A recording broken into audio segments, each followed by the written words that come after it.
العالمين والعاقبة للمتقين ولا عدوان إلا على الظالمين أشهد أن لا إله إلا الله وحده لا شريك له الملك الحق المبين وأشهد أن محمدا عبده ورسوله السيد الأمين صلى الله عليه وعلى آله الطيبين وأزواجه الطاهرات أمهات المؤمنين وأصحابه الكرام الغر الميامين والتابعين لهم بإحسان إلى يوم الدين أما بعد وأوصي نفسي وإياكم أيها المسلمون وأيها المسلمات بتقوى الله عز وجل رب الأرض والسماوات فإنه قد فاز المتقون يا أيها الذين آمنوا اتقوا الله حق تقاته ولا تموتن إلا وأنتم مسلمون. Bapak dan Ibu kaum muslimin dan muslimat, al-hadirin wal hadirat di rumah mengaji Azam ataupun yang menyaksikan melalui media di mana pun berada, alhamdulillah bersyukur kepadanya atas besarnya nikmat dan karunia yang diberikannya. Mudah-mudahan hati kita senantiasa bersyukur dan nikmat yang diberi semakin bertambah. Mudah-mudahan salawat dan salam kepada Nabi alaihi salatu wassalam senantiasa pula kita ucapkan dan kita doakan untuk Nabi kita Muhammad sallallahu alaihi wasallam. Baik, kaum muslimin dan muslimat dirahmati Allah, masih berkaitan dengan masalah al-aslu al-thalis al-i'tisam bil-kitab wa sunnah wa nabzil bid'ah wa at-tahdhir minha, tentang al-i'tisam, berpegang teguh kepada Al-Quran dan Sunnah dan membuang segala bid'ah dan hawa.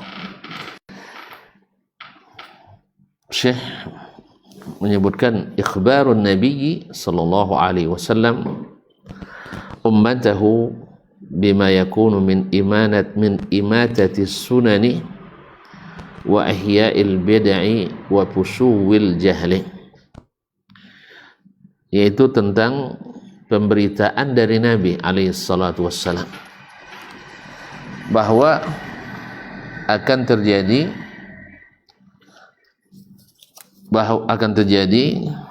bid'ah itu atau sunnah itu dimatikan dan bid'ah dihidupkan, serta dominasinya kebodohan terhadap agama, kejahilan. Ini maksudnya untuk mengingatkan kita supaya tidak berputus asa dan tidak lemah. Nabi menyebutkan itu supaya kita siap secara mental dan hati, kuat untuk menghadapinya. Sebagaimana dulu Nabi alaihi salatu wassalam memulai agama ini dan yang mengikutinya hanya qillatun qalilah, sangat sedikit. Tapi Nabi tetap mengatakan la yablughanna hadzal amru ma balagal lailu wan nahar, bahwa agama ini urusannya akan sampai kemanapun, sampai siang dan malam. Dan Allah berjanji la yansurannallahu may yansuruh innallaha laqawiyyun aziz. Sesungguhnya Allah pasti membantu orang yang membantunya, dan sesungguhnya Allah maha kuat dan maha perkasa. Oleh sebab itu, bab ini memberikan peringatan kepada kita bahwasanya bid'ah itu akan merajalela dan sunnah itu akan dimatikan orang. serta akibat atau penyebab dari itu semua adalah usul jahli, menyebarnya kebodohan terhadap agama. Macam mana tidak akan jahil terhadap agama, karena belajar agama itu hanya sampingan dan bila sempat di sisa-sisa waktu. Allah musta'an. Qala Syekh thumma a'lam, kemudian ketahuilah annal jahla miftahul bid'ah, bahwa kejahilan itu adalah kuncinya segala bid'ah. Makanya kalau buat bid'ah itu tidak perlu belajar yang rajin, cukup beramal yang rajin. Iya, cukup dengan perasaan dan pikiran, asal baik kerjakan. Nah, dalil tidak perlu. Sampai-sampai ada yang mengatakan kalau kiai sudah berfatwa, kalau kiai sudah berwejang, tak perlu ditanyakan dalilnya. Jadi seolah-olah otoritas menetapkan syariat itu ada pada kiai, pada buya.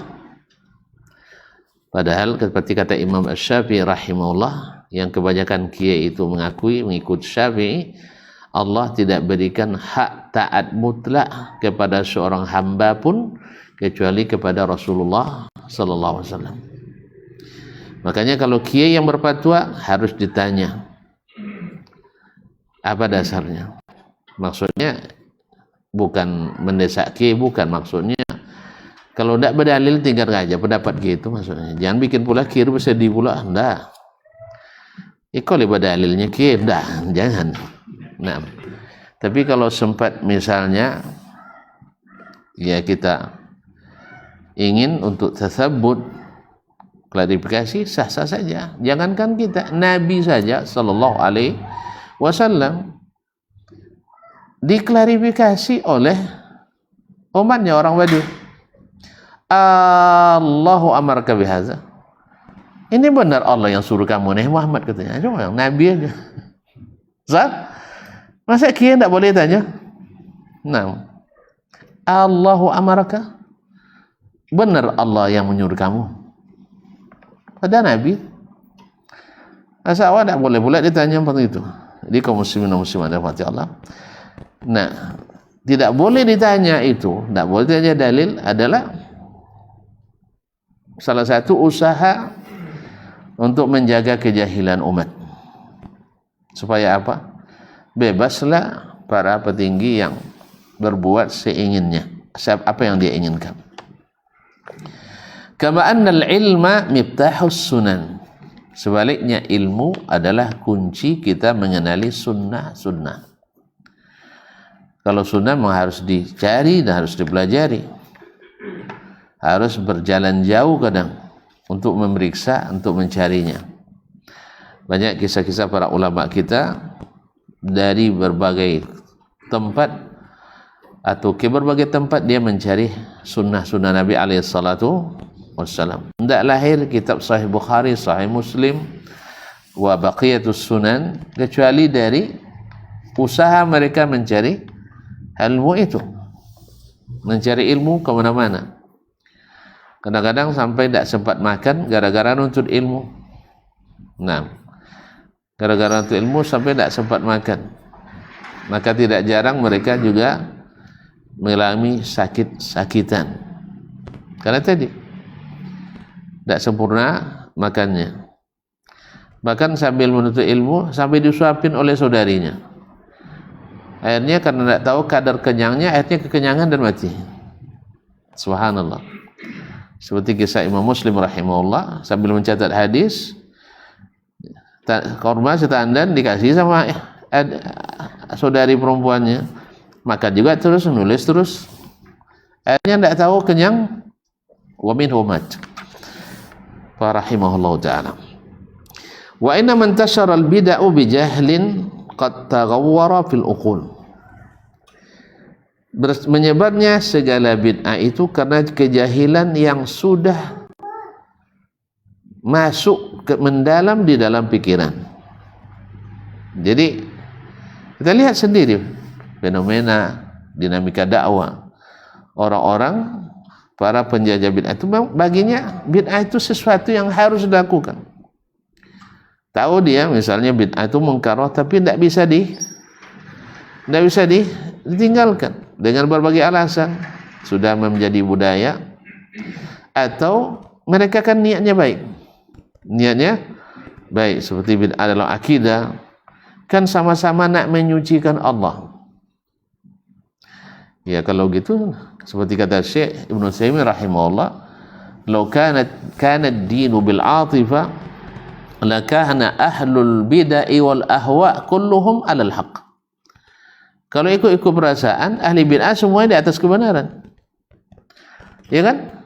Karena tujuan semuanya adalah untuk menyucikan Allah, untuk beribadah kepada Allah. Al-Jahmiyah menolak sifat-sifat Allah dalam Al-Quran dan hadis sebab menurut mereka kalau diisbatkan sifat itu bisa menyamakan Allah dengan makhluk. Al-Asy'ariyah wal Maturidiyah yang juga tidak jauh ilmunya dari mereka, cara metode penelitiannya sama walaupun hasil ujungnya berbeda, tapi intinya juga menafikan kebanyakan berita yang datang dari Allah SWT dengan alasan nak menyucikan Allah. Terus Nabi tak pandai menyucikan Allah, Allah sendiri tak pandai menyucikan dirinya, lalu diterangkannya itu kepada kita, atau dia tak pandai menjelaskan itu. Sampai abad ketiga baru orang paham. Abad pertama, kedua tak ada yang paham. Ma'asyarul kiram. Wa hawan qad taghalghala bil qulub, dan hawa yang sudah terpatri ke dalam hati-hati kita. Fakana zalika misdaqan liqauli Nabi sallallahu alaihi wasallam. Ini semua dinamika seperti ini menjadi bukti kebenaran perkataan Nabi alaihi salatu wassalam, inna min asyratis sa'ati ay yurfa'al ilmu wa yathbutal jahlu wa yushrabal khamru wa yadharuz zina. Sesungguhnya di antara tanda-tanda kedatangan hari kiamat, tanda-tanda kecilnya. Kalau tanda-tanda besar, ya seperti kata Nabi alaihi salatu wassalam, seperti buah kalung, kalau sudah putus semuanya berserak, artinya berurutan semuanya. Ini tanda-tanda awal bahwa ilmu diangkat. Dengan apa diangkat? Dengan mangkatnya para ulama, dengan banyaknya ulama yang meninggal, sehingga ketika mereka wafat supremasi ilmu pun semakin berkurang. Dan bisa kita lihat sendiri, ketika ulama-ulama besar masih hidup, orang masih gampang untuk melakukan pelanggaran sah. Tapi setelah yang besar-besar itu pergi, maka semakin semakin bebas, semakin masuk ayam orang,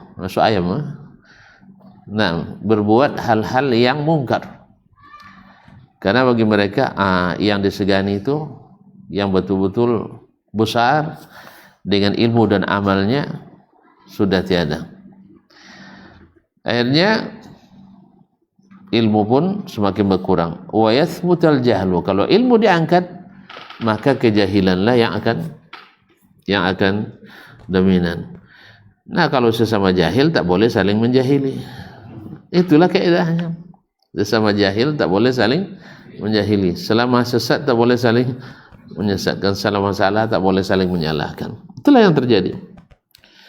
Wa yathbutal jahlu, akhirnya ittakhadhan nasu ru'usan juhalan.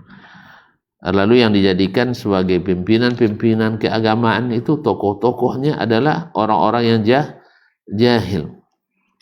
Jahil itu kalau kita lihat, para ulama mendefinisikannya, jahil itu satu, memang tidak berilmu sama sekali. Yang kedua, orang berilmu tidak mengamalkan ilmunya. Seperti kata Fudail bin Iyad rahimahullah, la yazalul alimu jahilan bi ilmihi hatta ya'mala bihi.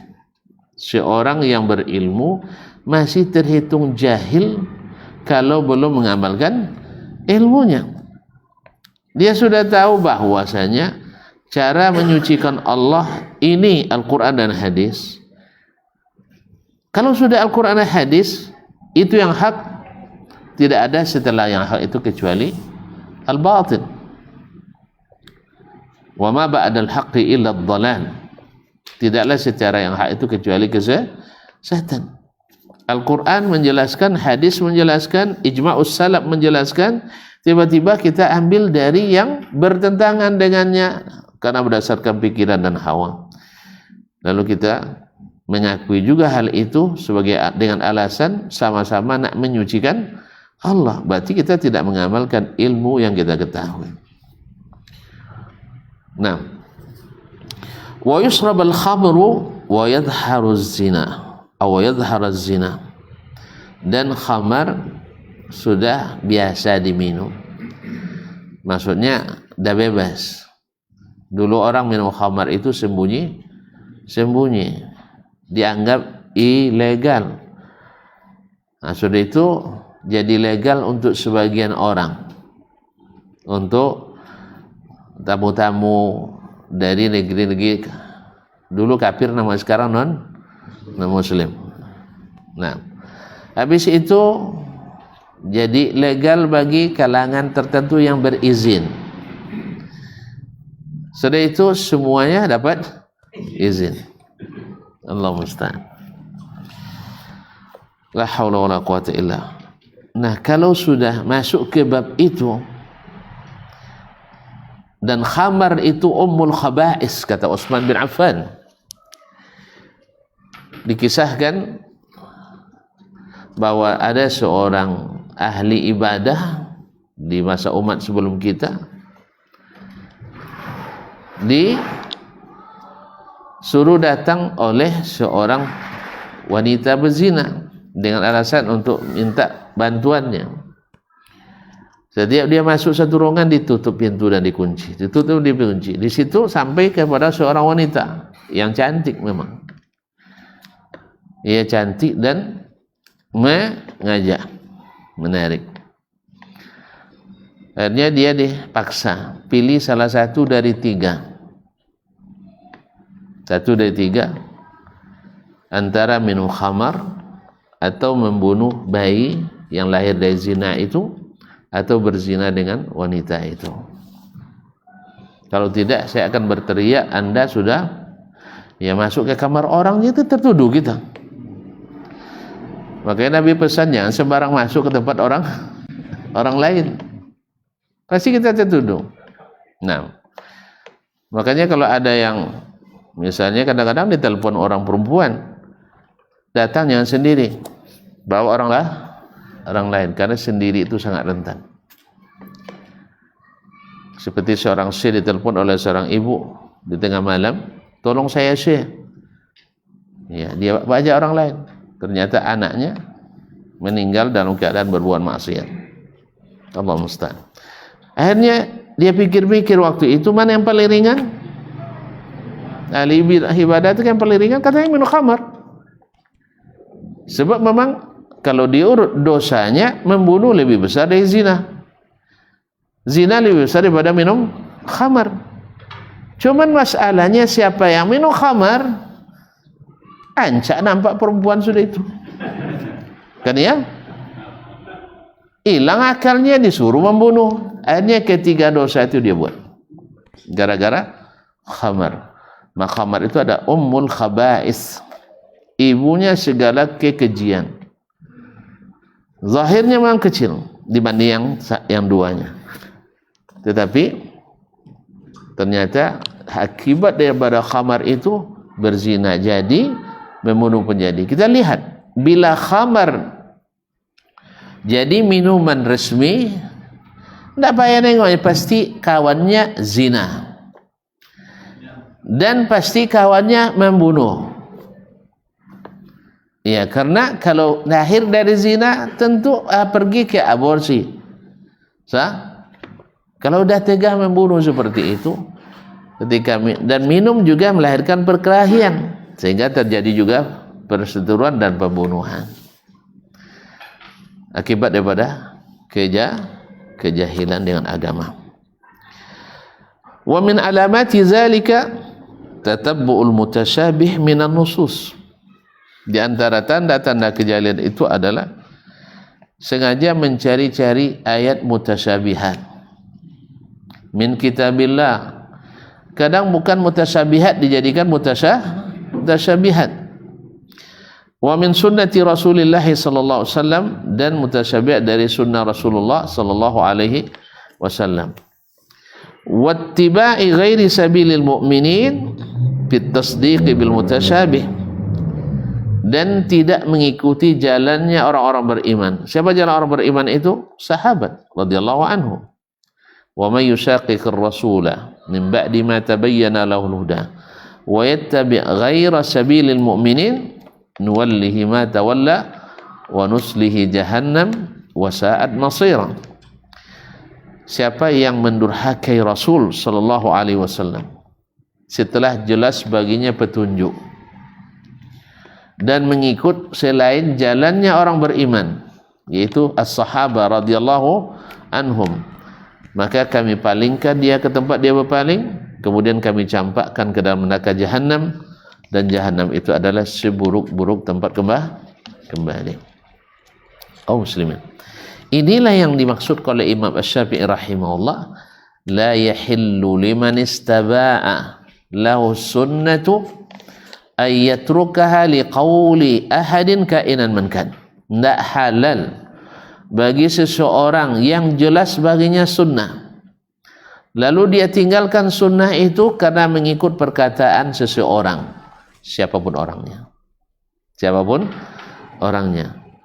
Cuma aneh bin ajaib, banyak orang menisbatkan Imam Syafi'i membagi bid'ah kepada bid'ah hasanah dan bid'ah dalalah. Sejelas itu Imam Syafi'i rahimahullah, tapi dicari juga mutasyabihatnya. Karena di antara perkataan Imam Syafi'i itu ada juga mutasyabihatnya. Ketika beliau mengatakan dalam riwayat Al-Baihaqi dalam Al-Manaqib bahwa Imam Syafi'i mengatakan, wa ma'lumun fi lisanil Arab annal bid'ata bid'atani faminha mahmudatun wa minha mazmuma. Adapun bid'ah itu, ma'asyar kiram dirahmati Allah Subhanahu wa taala, terbagi dua. Bid'ah dalalah ay mazmuda, bid'ah mahmuda. Dengan lafaz ini sebenarnya dari riwayat Al-Baihaqi tidak sahih dari Imam Asy-Syafi'i rahmatullahi alaih. Justru yang sahih dari beliau dengan tulisannya sendiri di kitabnya, atau di kitab-kitabnya temukan beliau mencela bid'ah secara mutlak. Mencela bid'ah secara mutlak. Ma'asyiral kiram dirahmati Allah Subhanahu wa taala, ketika beliau mengatakan al-bid'atu bid'atani, pada riwayat itu riwayat Al-Baihaqi, satu sanadnya tidak sahih. Sebab di dalam sanad terdapat Abdullah bin Muhammad Al-Atashi bahwa dha'ifun. Yang kemudian Musa ibnul Fadl, orangnya majhul. Bertemu dha'if dengan majhul, maka riwayatnya dha'ifun jiddan. Riwayatnya dha'ifun jiddan. Jelas ya? Berarti tak sabit dari Imam Asy-Syafi'i yang membagi bid'ah menjadi dua secara sanad. Kemudian riwayat Harmala, diriwayatkan dengan lafaz al-muhdatsatu minal umuri darban. Al-muhdatsat dari perkara-perkara agama itu dua macam. Riwayat Harmala ibn Yahya Tujibi, dan Harmala riwayatnya biasa yughrib, karena dia tidak sabitnya Rabi' bin Sulaiman atau Al-Muzani atau Al-Buwaiti dan murid-murid Imam Syafi'i lainnya. Harmal bin Yahya kadang-kadang yughrib, datang riwayat yang asing. Wa sahih an Syafi'i, yang sahih dari Imam Asy-Syafi'i rahimahullah, seperti yang diriwayatkan oleh Ibnu Asakir dalam Tarikh Dimashq, masahha fil hadis fahuwa qauli wa mazhabi. Yang sahih padanya hadis, maka itu adalah perkataanku dan pendapatku. Jadi kaum muslimin dan muslimat dirahmati Allah, Imam Syafi'i yang sahih daripadanya adalah tidak membagi bid'ah menjadi dua kecuali secara bahasa. Kecuali secara bahasa. Apapun secara istilah beliau tidak merekomnya, baik secara sharih dari perkataan beliau maupun dari makna yang dipahami daripada perkataannya. Demikian juga dari An-Nawawi dan Ibnu Hajar yang juga dinisbatkan kepadanya pembagian bid'ah menjadi dua. Di sini dalam syarah Sahih Muslim, bab naqdil ahkam al-batila wa raddi muhdatsatil umur, qala wa hadzal haditsu qa'idatun 'azimah. Yani hadis man ahdatsa fi amrina hadza ma laysa minhu fa huwa raddun. Qa'idatun 'azimah min qawaidil Islam, adalah kaidah besar di antara kaidah Islam, wa huwa min jawami'i kalimi, termasuk jawami'ul kalim, bacaan singkat maknanya padat, sallallahu alaihi wasallam, fa innahu sarihun fi jami'i fi raddi kullil bid'ah wal mukhtara'at.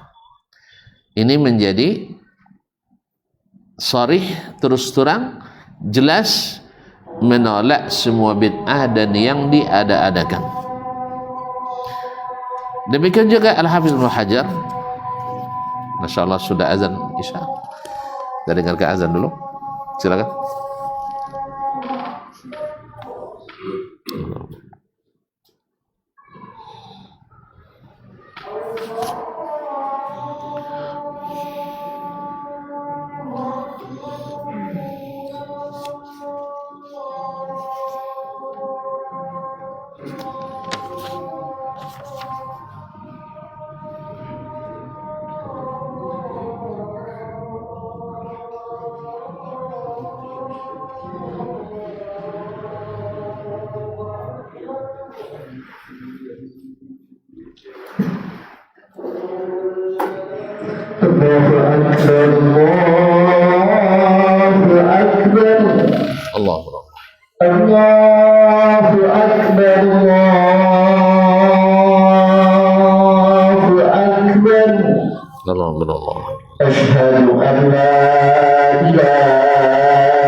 أشهد أن لا إله إلا الله أشهد أن محمدا رسول الله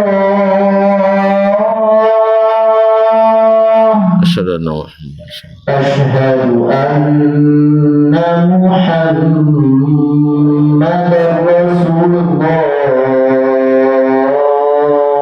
أشهد أن حي على الصلاة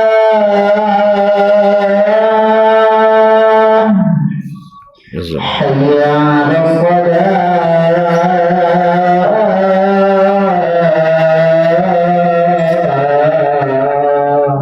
لا حول ولا قوة حي على الفلاح لا حول ولا قوة حي على الفلاح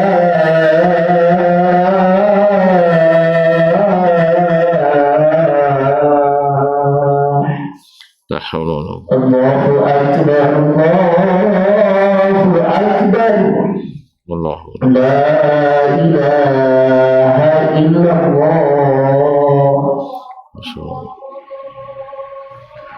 الصلاة والصلاة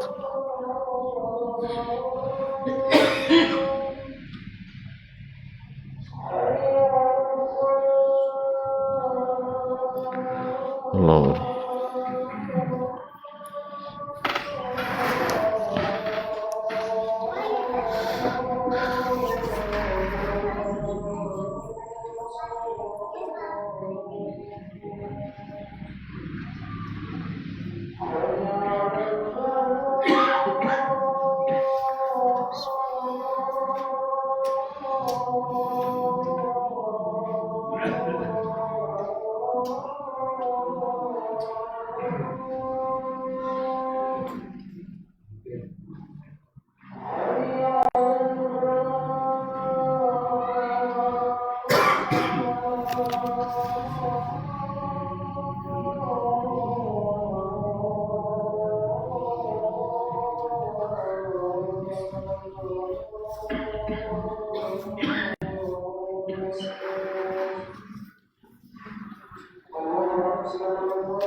Taib. Dan Imam Ibnu Hajar yang juga dinisbatkan kepada yang bagikan bid'ah menjadi dua. Beliau dalam Fathul Bari juz 13 253 mengatakan al-bid'atu fi urfi syar'i mazmumatun. Bid'ah menurut kebiasaan syariat, istilah syar'i, semuanya tercela. Bi khilafil lughah, beda dengan maknanya secara bahasa, secara etimologi.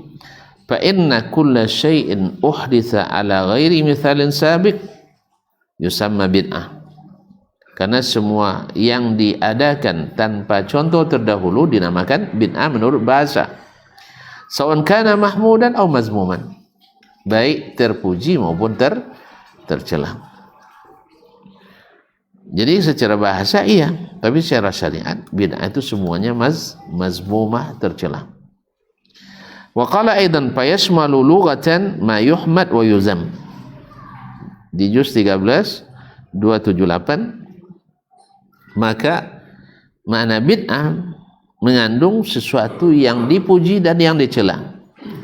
Wa yaqtassu fi rufi ahli syar'i bima yuzam. Sedangkan menurut istilah ahli syariat, artinya secara syariat semua bid'ah itu adalah tercela.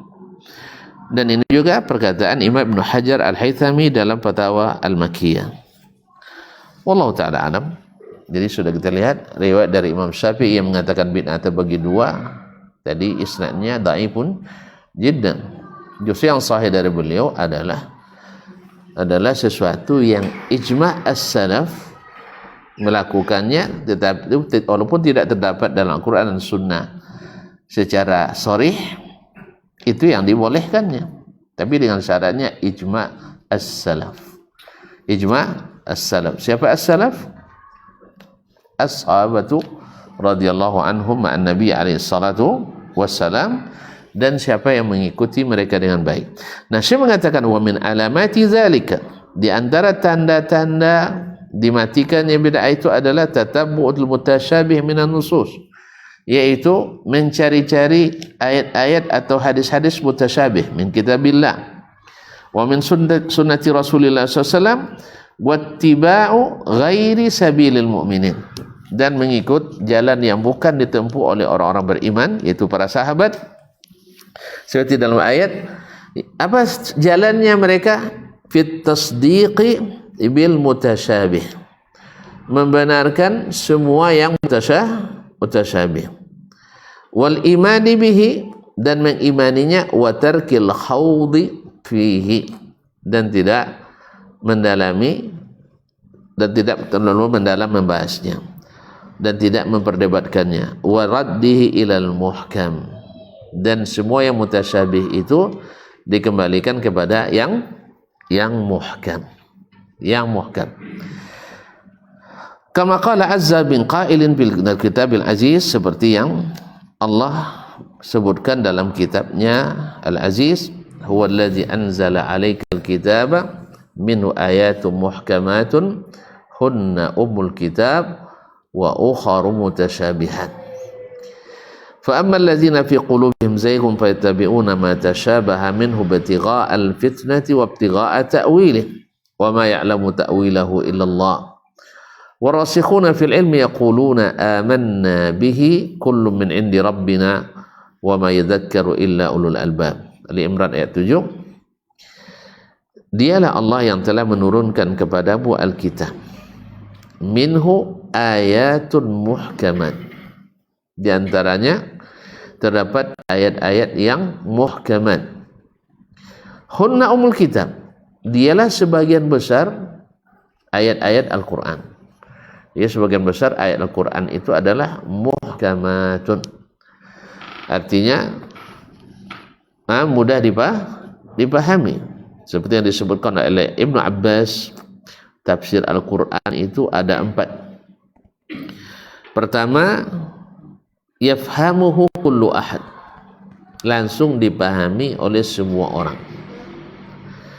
Yang kedua, tafhamuhul arabu bilughatiha, orang Arab saja yang paham dengan kedalaman bahasanya. Barangkali tuan-tuan masih ingat ya, contoh yang pernah saya sampaikan. Apa contohnya? Alhaakumut takatsur hatta zurtumul maqabir. Ketika mendengar ayat itu, orang Badui, bukan ulamanya, orang Badui paham, wallahi la tub'atsunna, demi Allah kalian pasti dibangkitkan. Di mana dia dapat pasti dibangkitkan? Dari kalimat hatta zurtumul maqabir, sampai kalian ziarah, berkunjung ke kuburan. Kalau berkunjung lama, mesti akan meninggalkan tempat itu, lama atau sebentar, Cuman kalau diterjemahkan dalam bahasa Indonesia sampai kalian ziarah kubur, tak masuk lah. Tak paham orang Indonesia dah. Ya, banyak ziarah kubur. Habis itu semakin besar hawa. Jadi makanya dalam bahasa Indonesia diterjemahkanlah sampai kalian masuk kubur, bukan ziarah kubur. Kalau bahasa Arab, kita ke kuburan itu berkunjung. Kalau bahasa Indonesia, jadi peristirahatan terakhir. Makanya pemahaman orang Arab dengan pemahaman orang kita dalam ini berbeda. Maka ini yang dimaksud dengan dipahami oleh orang Arab dari makna yang terkandung dalamnya. Makanya banyak ustaz di kita mengatakan kita antarkan ke peristirahatan terakhir. Pada dalam kubur itu ada peristirahatan, ada perazaban. Jadi bukan istirahat semuanya. Ada naim, ada azab. Ya, yang azab itulah tidak puas-puas nanti sampai kiamat diperlihatkan terus azab yang menanti. Sedangkan yang dapat nikmat, itu yang semoga kita dapatkan, dia akan berbahagia sampai mati, dan yang menunggunya lebih menjanjikan lagi. Dari mana? Ini dari orang Arab yang paham bahasa Arabnya. Tapi yang bahasa Arab ini bukan yang pandai nahwu saraf. Nahwu saraf itu kaedah tuh. Ya, walaupun penting, tetapi untuk memahami Al-Quran tidak cukup dengan nahwu saraf. Nah, harus paham seperti orang Arab. Saya ulang kisah, jadi biar paham tuan-tuan. Ada seorang orang Persia, ahli dia bahasa Arab, fasih dia berbahasa Arab. Sampai sampai dicemoohnya pula orang-orang sebagian orang Arab. Ini orang Arabnya ibarat orang Betawi bahasa Indonesia. Jadi orang kota berbahasa Arab. Dah rusak bahasa di kota waktu itu. Sampai-sampai orang tu kagum pada dia. Kamu dari Arab mana? Suku mana? Kabilah mana? Dia bilang saya orang Persia, tapi saya bahasa Arab lebih hebat dari kalian. Akhirnya orang Arab tu tidak terima. Dia bilang, besok kamu pergi ke rumah si Fulan, disebutnya nama orang Arab kampung yang masih Badui. Nanti kamu tahu bahwa kamu tu tidak pandai bahasa Arabnya. Pergi dia ke situ. Assalamualaikum. Assalam. Anak perempuan orang tu, anak kecilnya ngomong dari belakang pintu, man bil bab, siapa yang di pintu? Maksudnya yang di pintu. Qala ana Arabiyun, saya orang Arab. Atlubu abaki, ingin bertemu dengan bapakmu. Lalu dijawabnya, inna abi fa'a ilal fayafi, fa iza fa'al fai'u fa'. Apa katanya? Abi fa'a ilal fayafi, fa iza fa'al fai'u fa'a. Dia tak diulang 3 kali, tak paham-paham juga dia. Lalu ibunya ngomong, siapa tu nak? Ajaminya, orang ajam yang tak pandai bahasa. Itu baru ketemu sama anaknya, anak kecil. Bagaimana kalau ketemu sama bapaknya, baru paham dia. Jadi kaum muslimin dan muslimat, banyak buya-buya kita yang bangga dengan nahwu sharafnya di pondok, sudah itu boswa semua Arab. Contoh anak kecil tak pandai cituk ya. Tapi pas pergi orang Arab tuh banyak salah tadinya. Tak pun nak sabut dan pandai nyabut. Jadi bahasa beda, kaedah beda. Kalau Arab tuh grammar itu. Ini senasib dengan saya tuh dulu jadi guru bahasa Inggris, tapi tidak pandai bahasa Inggris. Ayah. Tapi di antara yang tidak pandai awal yang paling pandai. Akhirnya jadi guru bahasa Inggris. Tapi jadilah tak boleh es krim masih bisa. Kalau nak makan sate misalnya bisa. Untuk beli gaji-gaji misalnya. Tak contoh kawan PK Inggris kan, lo mulu tibur nak beli gaji, perbaiki rumah, tahu gergaji. Ada tiap. Apa cara nonyongnya? One to you, one to me. One to you, one to me. Orang tuh paham nih syarat. Nah, jadi itu udah sama dengan orang-orang Bangladesh yang katanya lebih paham bahasa Arab dari orang Arab, sama. Nah, kadang-kadang lucu juga orang ini nawas Arab jadi kebanggaan ya kan. Betul, nawas Arab tuh bagus, iya. Tapi itu baru grammar, bukan bahasa Arabnya. Kalau bahasa Arab beda dengan kaedah. Ada cerita profesor kita dari dosen di sini pergi penelitian ke Amerika. Dia yang cerita langsung. Bawa proposalnya. Untung ada anak kita yang kuliah di sana. Orang kita yang kuliah tengok proposalnya proposal apa. Ini siapa yang buat Pak? Ini doktor bahasa Inggris. Doktor jurusan bahasa Inggris yang buat Pak. Ini bukan penelitian ini Pak. Ini investigasi. Proposal investigasi. Akhirnya dirubah proposalnya oleh anak itu. Jadi bahasa itu beda dengan grammar, beda dengan tenses. Tensesnya betul, cuman maknanya tidak pas. Jadi orang yang tidak pandai bahasa Arab akan terlihat nanti itu. Nah, baiklah kaum muslimin dan muslimat dirahmati Allah. Jadi kebanyakan Al-Quran itu ada umul kitab muhkamat. Kata Ibn Abbas, jenis pertama dan kedua itu yang paling banyak. Yang ketiga adalah tafsir yang hanya diketahui oleh para ulama, itu sedikit. Dan lebih sedikit lagi adalah tafsirun la ya'lamuhu illallah, kecuali hanya diketahui oleh Allah. Inilah yang mutasyabihat itu. Inilah yang mutasyabihat, yang hanya dipahami oleh atau diketahui oleh Allah, seperti alif, lam, mim, alif, lam, ra, kaf, ha, ya, ain, sad, dan seterusnya. Hamim. Inilah yang dimaksud dengan mutasyabihat. Sekarang orang nak menjadikan kebanyakan ayat itu mutasyabihat. Semua berita dari Allah jadi mutasyabihat. Nah, dan semua berita tentang gaib mutasyabihat. Ini adalah ini yang dimaksud oleh Allah Subhanahu wa taala di sini. Fa ammal ladzina fi qulubihim zayghun, adapun orang-orang yang dalam hatinya cenderung sesat, cenderung menyimpang, fayattabi'una ma tashabaha minhu, maka dicari-carinya yang mutasyabihat, ibtigha'al fitnah, untuk menimbulkan fitnah. Apa makna fitnah? Ujian. Apa makna ujian? Yaitu menimbulkan perdebatan. Orang dulu ketika baca ayat Ar-Rahmanu 'alal arsy istawa, tidak pernah dengar Ibnu Abbas berdebat sama Ibnu Umar dengan makna itu. Tidak pernah pula sahabat nanya ke Nabi, ya Rasulullah, kalau istawa 'alal arsy ikom biak tompek Rasulullah mujassim jawab. Tidak ada mereka debat. Apa sebab? Kata mereka, orang-orang yang cari mutasyabihat, mereka tidak paham makna adanya. Masya Allah. Gara-gara nawas Arab, paham bahasa Arab. Orang Arab yang sejak dalam rahim bahasa Arab tidak paham bahasa Arab. Di saat bahasa Arab dah rusak, paham bahasa Arab. Tapi di saat bahasa Arab tidak rusak, tidak paham orang bahasa Arab.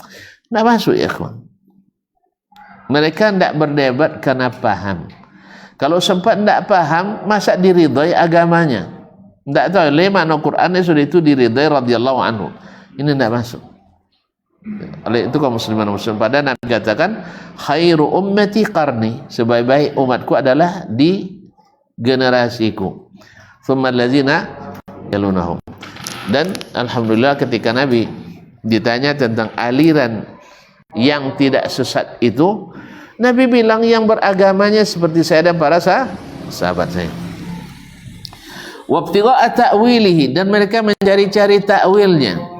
Wa ma ya'lamu ta'wilahu illallah, dan tidak tahu ta'wilnya kecuali Allah Subhanahu wa taala. Warrasikhuna bil ilmi yaqulun, dan orang-orang yang kokoh ilmunya mengatakan amanna bihi, kami beriman kepadanya. Kullun min indi rabbina, dan semua itu datang dari Rabb kami. Wa ma yadhakkaru illa ulul albab, dan tidaklah mendapat pelajaran dari itu semua kecuali orang-orang yang berakal. Nah, jadi kalau yang mengikuti para sahabat itu sebut orang-orang berakal. Nah, kalau kini enggak, sahabat enggak guna otak dah. Iya. Sampai sahabat dia Ar-Rahman wal Arsy Istawa itu alamat palsu. Subhanallah, amat asli mana? Entah di mana-mana. Tak jual ilmu tu pokoknya. Tak jual di mana orang. Allah bilang di aras, Nabi bilang di aras, sahabat semua bilang di aras, dia juga menunjuk Allah juga ke? Kan kata aja. Iya tak? Ya Allah, jangan lupa sama Allah. Nah, jangan lupakan yang di kusuk punggung kawan. Sabar ya, jangan lupa yang di atas. Sudah lancar lisannya, sudah lancar tangannya, sudah lancar hatinya, menaik ke atas. Tapi pas akalnya, otaknya berubah jadi menolak itu semua. Kenapa? Karena cenderung tersesat. Akhirnya dicari-cari. Wa kama qala Rasulullah sallallahu alaihi wasallam li ummul mukminin Aisyah, sebagaimana Rasulullah mengatakan kepada ummul mukminin Aisyah ba'da an tala hadhil ayah, setelah membaca ayat ini, fa idza ra'aitil ladzina yattabi'una ma tashabaha min fa ulaika alladzina sammallahu fahdharuhum. Apabila kamu lihat orang-orang yang mengikuti yang mutasyabihat itu, fa ulaika alladzina sammallahu fahdharuhum, merekalah orang-orang yang Allah sebutkan dalam ayat itu, maka hati-hati. Fa mamata an-nabiy sallallahu alaihi wasallam, tidaklah Nabi meninggal hatta akhbara ummatahu bima yakunu min inhisaril ilmi wa fusuil jahli. Belum beliau meninggal kecuali beliau sudah beritakan bahwa akan terjadi ilmu semakin menyusut dan kejahilan semakin bertambah, berkembang, wa intisaril bidah, dan menyebar segala bid'ah, wa mautis sunan, dan sunnah dimatikan. Pak Huzaifah bin Yaman radhiyallahu anhu, diriwayatkan dari Huzaifah bin Yaman radhiyallahu anhu qala kana an-nasu yas'aluna Rasulullah sallallahu alaihi wasallam 'anil khair. Masyarakat sering bertanya ke Rasulullah tentang kebaikan. Wa kuntu as'aluhu 'anil syarr. Tapi saya sebaliknya suka nanya yang tentang keburukan.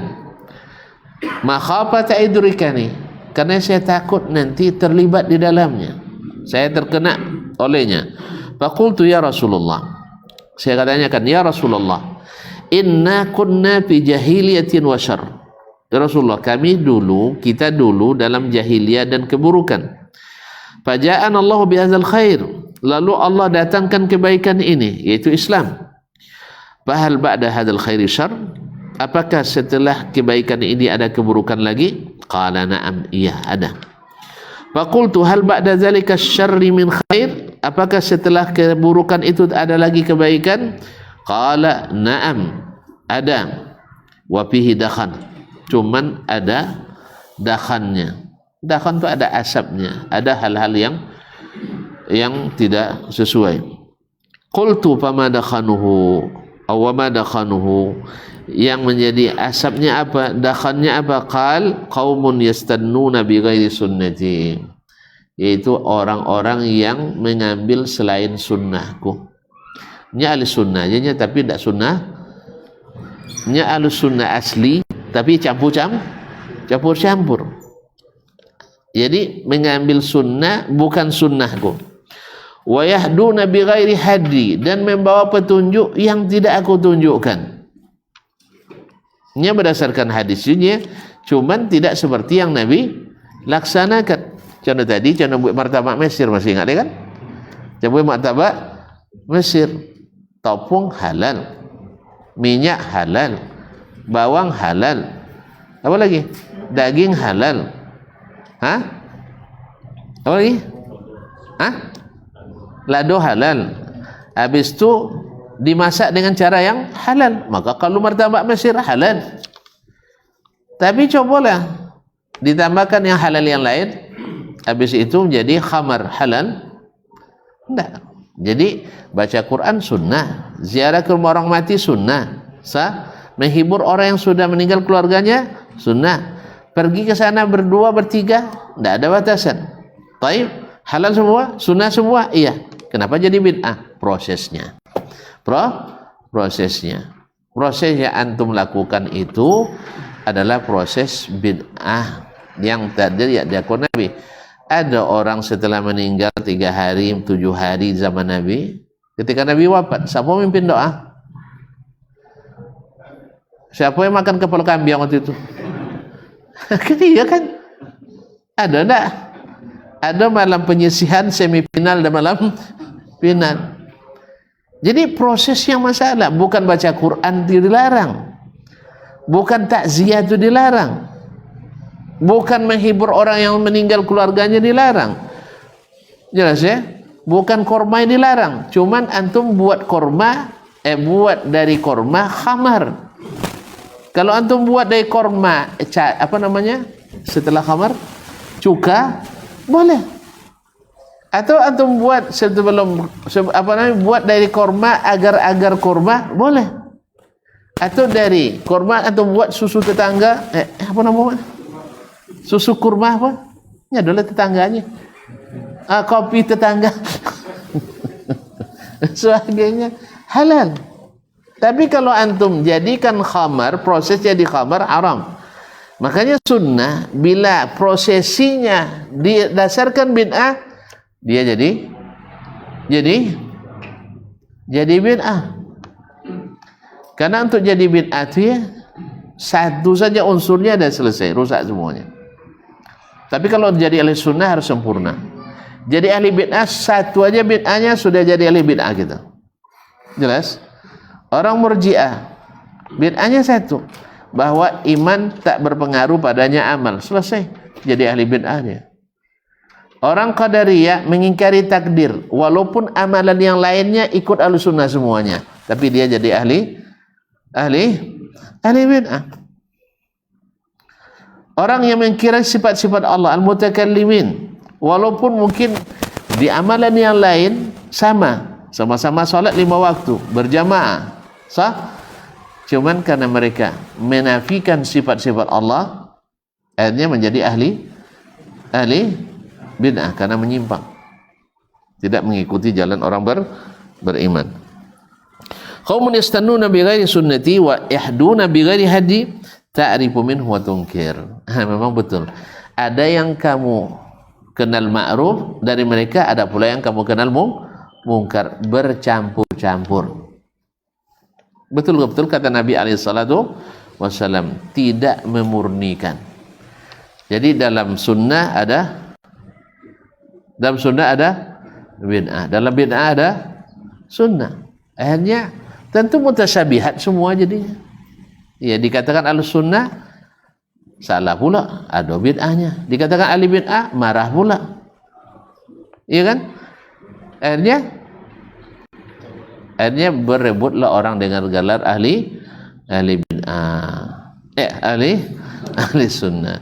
Ini bid'ah sana aja, tidak apa-apa lah, ambillah gelar ahli bid'ah sana. Ternyata memang hatinya sendiri tidak suka bid'ah. Karena Allah jadikan hati kita tidak suka bid'ah, karena bid'ah itu buruk. Akhirnya dilengketkanlah gelar bid'ah itu kepada ahli sunnah. Makanya Imam Ahmad dulu disebut ahli bid'ah. Imam Ibnu Taimiyah dulu dibilang ahli bid'ah. Imam Muhammad bin Wahab dibilang ahli bid'ah. Padahal mereka yang anti bid'ah, tidak mau mencampur adukkan antara sunnah dengan bid'ah. Yang menuduh mereka ahli bid'ah orang yang menerima bid'ah. Buktinya bersikeras, saya baca tadi, bersikeras mengatakan ada bid'ah hasanah. Padahal antara bid'ah dengan sunnah Wih, berkawan atau berlawan? Serius ya? Bisanya kalau hasanah bid'ahnya boleh berkawan donya. Tidak ada ceritanya yang semua bid'ah mesti mematikan sunnah, kata Ibn Abbas. Walaupun baik menurut pelakunya, seperti kata Abdullah bin Umar, semua bid'atu dhalalah wa in kanat hasanah inda ashabiha, sekalipun hasanah menurut orang yang memilikinya. Oleh sebab itu, kalau memang ada bid'ah hasanah, pakai gelar nahnu ahlus sunnati wal bid'atil hasanah. Kalau berani, tidak ada yang berani, ya kan? Masalahnya dia yang betul-betul ahli sunnah tu, sedangkan yang tak mau menerima bid'ah hasanah itu ahli sunnah palsu. Apa pun syaharu. Yang memurnikan sunnah disebut ahli sunnah palsu. Tapi bersabarlah kaum muslimin. Imam Ahmad ya dihukum oleh 70 hakim tinggi di setiap daerah, yang mereka itu adalah diangkat oleh Mahkamah Agung. Ahmad bin Abi Du'ad, orang Mu'tazilah. Apa tuduhan keputusannya? Ahmad adalah ahli bid'ah dan ahli sesat menyesatkan, sehingga tak boleh mengajar ilmu. Di rumah pun tak boleh. Jadi tahanan rumah, tak boleh mengajarkan ilmu. Masya Allah. Tapi apakah keputusan itu membuat Imam Ahmad hilang dari peredaran ahli sunnah? Tetap bendera sunnah di tangan Ahmad. Ahmad bin Abi Du'ad karena jabatan. Karena jabatan Mahkamah Agung perlu pegang nih, Qadil Qudat. Ya, dia yang pegang semuanya. Jadi hakim-hakim tinggi semua dia yang ngangkat.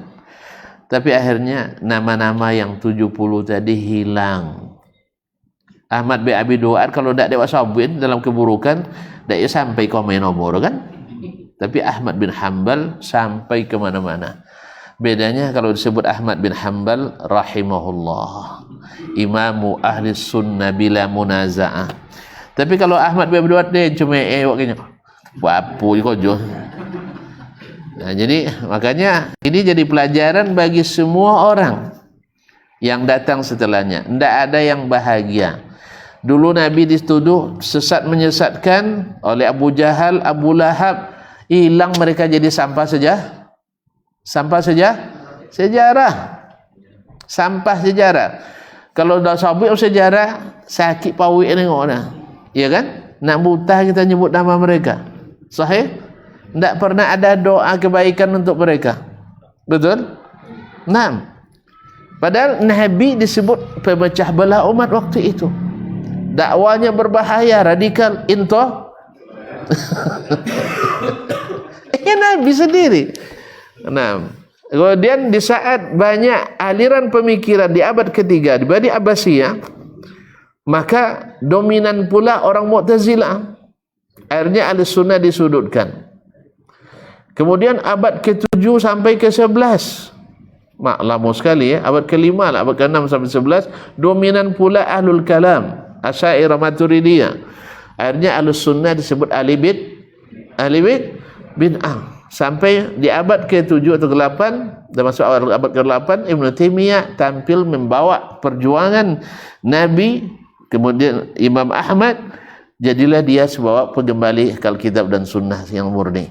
Dituduh pula sebagai aliran sesat pemecah belah umat dan intoleran, sehingga sampai beliau masuk penjara dan meninggal di penjara. Kemudian bebaslah umat, sudah mulai lemah. Ahlussunnah tidak bisa bersuara karena penguasa rata-rata didekati oleh ahlil Asy'ariyah dan ahlil kalam. Akhirnya vakum dakwah sunnah cukup lama. Yang berkuasa adalah ahlul kalam, kemudian orang-orang sufi, sampai lahirlah Syekh Muhammad bin Abdul Wahhab di abad ke-11 atau ke-12 Hijriyah, dan dimusuhi oleh orang seluruh dunia. Tapi dengan izin Allah dan bantuan Amir Dir'iyah waktu itu, sampai mendirikan kerajaan Arab Saudi dengan undang-undang dasarnya Al-Quran dan Sunnah Nabi alaihissalatu wassalam. Ya, sampai-sampai seperti kata Syakib Amir Arsalan di Pujangga dari Lebanon di tahun 80-an, dia bilang berjalan orang dari ujung ke ujung, anak gadis bawa perhiasannya sempurna sendirian, tak akan ada yang berani mengganggunya. Ya, mengingatkan kita perkataan Nabi alaihissalatu wassalam, seseorang wanita berjalan dari Sana'a di Yaman ke Irak, dia tidak akan takut kecuali serigala saja, aman dengan Islam itu. Itu yang terjadi. Sehingga mendapat predikat negara paling aman di dunia. Hasil penelitian menunjukkan 1 menit di Chicago sama dengan 13 tahun di Arab Saudi. Nah, ada tuh semakin ke ujung, seperti kata Abul Baqa Ar-Rawandi, likulli syai'in idza ma tamma nuqsanu. Sesuatu kalau sudah sampai ke puncak mesti turun. Mesti itu turun. Itu sudah merupakan takdir Allah dalam seluruh dinasti. Sampai ke puncak pasti menurun. Allah musta'an. Kalau kita bikin sekolah, bikin yayasan, awal-awal Masya Allah perjuangan luar biasa. Tapi setelah jadi dah mulai leluasa. Allah musta'an. Mulai pecah-pecah sedikit, riak-riak timbul. Itu Allah musta'an. Kita berdoa, mudah-mudahan Allah berikan kesalihan kepada para pemimpin kita. Amin ya rabbal alamin. Itu aja lagi. Kalau tidak, semoga Allah tidak menguji kita kecuali dengan apa yang kita sanggupi. Dan kalau kita diuji, semoga Allah sabarkan. Wallahu musta'an. Karena memang kalau tidak sabar, tidak Allah kuatkan, banyak kita yang berguguran. Tapi tentu kita berharap pada Allah, mudah-mudahan segala sesuatu berjalan dengan baik, insyaallah taala. Banyak berdoa. Kemudian Hudzaifah mengatakan, qultu hal ba'da zalikal khairi min syarr. Setelah kebaikan yang ada dakhannya tadi, yaitu orang bersunnah tidak ada sunnah Nabi, hidayah tak hidayah Nabi alaihi salatu wassalam, ada yang ma'ruf ada yang mungkar dari mereka, bercampur hak dengan yang batil. Nah, setelah kebaikan itu ada lagi keburukan. Qala na'am, ada lagi keburukan. Du'atun ala abwabi jahannam, yaitu para dai berdiri di pintu-pintu neraka jahannam. Man ajabahum ilaiha qazafu biha. Siapa yang mengikuti mereka, dia lemparkan ke dalam neraka. Faqultu ya Rasulullah sibhum lana. Ya Rasulullah, tunjukkan siapa orang itu, seperti apa orangnya. Qala na'am, qaumun bin jildatina. Orangnya dari bangsa kita juga, dari orang Islam juga. Wa yatakallamuna bi alsinatina, dan berbicara dengan bahasa kita juga. Artinya bisa diartikan dengan bahasa Arab atau dengan bahasa Islam. Nah, karena kalau orang Islam mesti pandai bahasa Arab. Nah, qultu ya Rasulullah fama tara in adrakani zalik. Bagaimana kalau saya bertemu dengan masa itu ya Rasulullah? Jadi dia tidak nasihat, gimana nak selamat? Talzamu jama'atal muslimina wa imamahum. Kamu tetap taat pada jemaah kaum muslimin dan imam mereka, pemimpinnya. Tetap taat pada pemimpinnya, jangan keluar dari jemaah kaum muslimin. Taib faqultu fa illam takun lahum jama'atun wala imam. Kalau sempat di waktu itu tidak ada jemaah, tidak ada orang-orang istilahnya istiqamah di atas kebenaran, tidak ada pula imam pemimpin yang muslim, qala fa'tazil tilkal firaqa kullaha. Maka jauhi semua aliran-aliran itu, firqah-firqah itu. Walau an ta'adda ala asli syajarah, sekalipun engkau harus menggigit akar pohon, hatta yudrikakal maut, sampai kamu mati. Wa anta ala zalik, dan kamu bertahan di atas itu. Hadis riwayat Imam Al-Bukhari dan Muslim serta Ibnu Majah. Subhanallah. Fanzur ila hadzal hadits al-asl. Lihat hadis yang menjadi asal ini. Allazi akhbara bihi an-nabiy sallallahu alaihi wasallam ma yakunu min amri an-nasi ba'dahu. dari apa yang akan terjadi kepada manusia setelah mereka min mujafatis sunnah, setelah Nabi orang menjauhi sunnahnya, wa tafarruq wa ta'assub wa tahazzub, terjadinya perpecahan, wa ta'assub fanatis, wa tahazzub dan berkelompok-kelompok. Wa kaifa arsyada ummatahu ila dawa'i zalika kullih, dan lihat bagaimana Nabi memberikan resep bagaimana mengobati itu semua.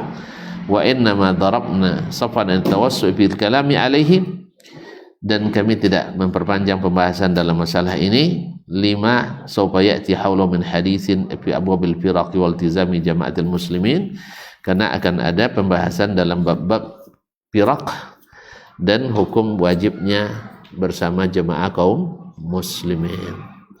Kita lihat kaum muslimin dan muslimat dirahmati Allah, ketika terjadi fitnah di zaman sahabat, maka sebagian besar mereka tidak terlibat. Di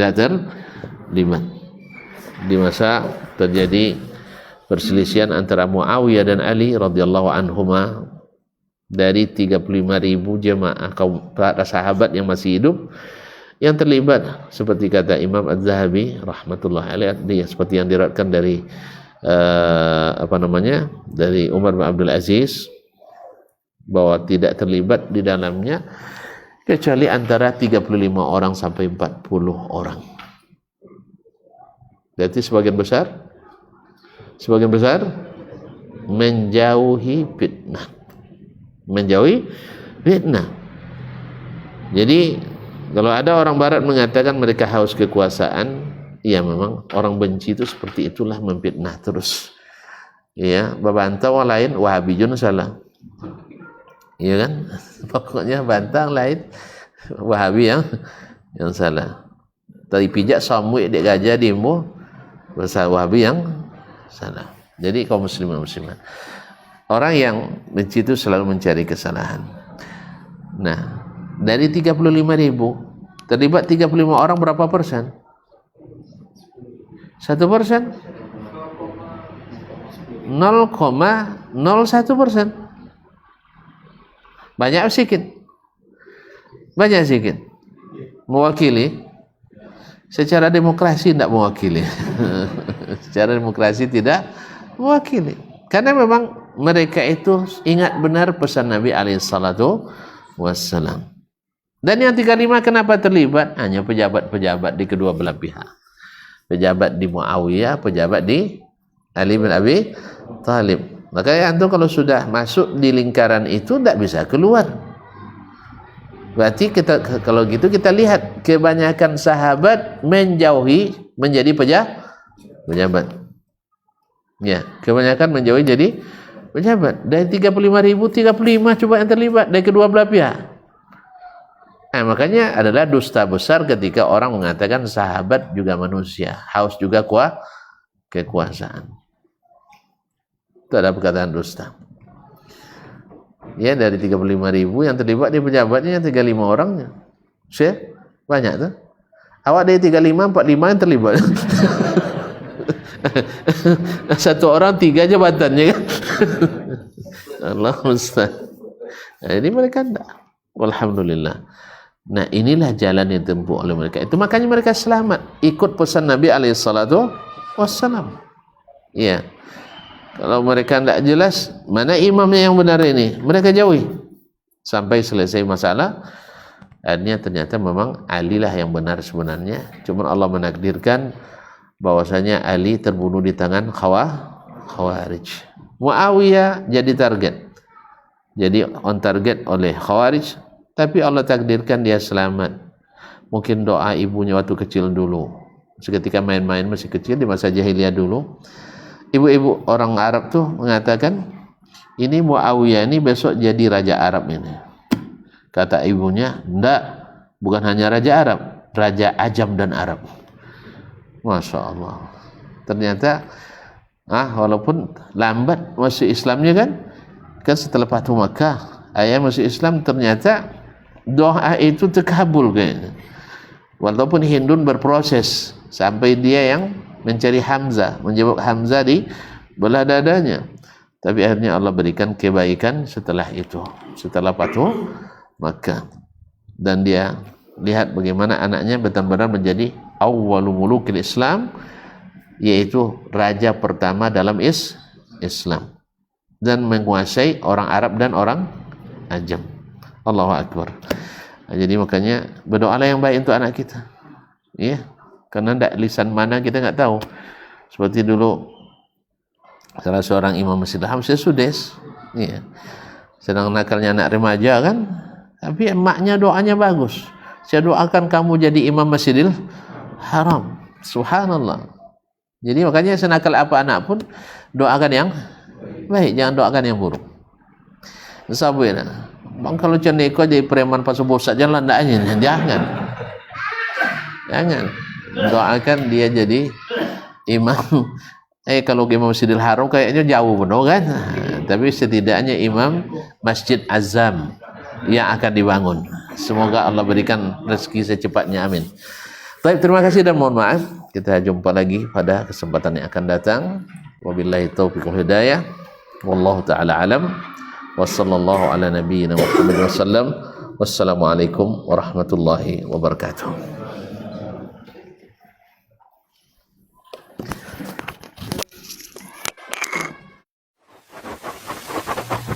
Barometer amal kita saleh tak salehnya di salat kita. Bila salat kita ikhlas dan sesuai dengan sunnah Nabi alaihi salatu wassalam, maka insyaallah amalan yang lain